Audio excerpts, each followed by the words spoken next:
Li Enqerê pêşengehek bi navê Pêşengeha Wêne û Karîkatûriya Mirov hate vekirin. Ev pêşenge di hilekê da dîroka mirov nîşan dide. Lê aliyê din da jî zêdetir du şêwazê huner, karîkatûr û wêne tîne bahev. Mirov dibe qey her du cûrê huner li gel hev pêşwazî dikin. Temaşevanê vê pêşengehê gava hestê xwe diyar dikin, ew gav pirtirîn armanca vê pêşengehê jî zelal dibe. Cüneyt herî zêde li ser espîriya sekiniye. Hinê van kitabî ne, lê tiştê afrênerî têde heye. Li vê derê yê elîfê weke berhemê hunerî disekinînin. Karîkatûr û huner hatine bahav, kêmekî nefesê Picassoya û diyara hewesek heye. Selîn Kaçar, gava serdana vê pêşengehê dike pêştir wek tiştekî basit dibîne.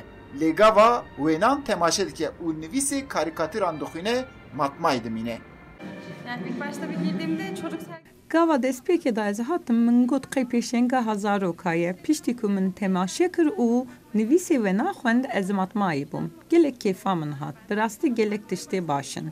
Hemû hestê min yekser gorî pê bawer nebûm. Min gelek eciband. Ji hunermendara gelek spas dikim.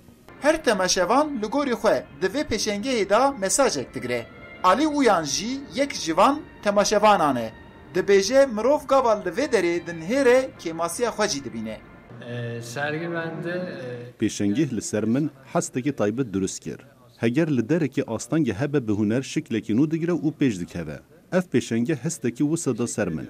Ji bo ku pêvengehekî wiha hatiye vekirin spas dikim. Huner gava bi staylê gerdûnê bê çêkirin ji bo her kesî wateyeka wî heye. Di vê pêşengehê da jî mirov vê rasteqîna huner bi awayekî asan dikare bibîne. Eyüp Demir, Deng Amerika, Ankara.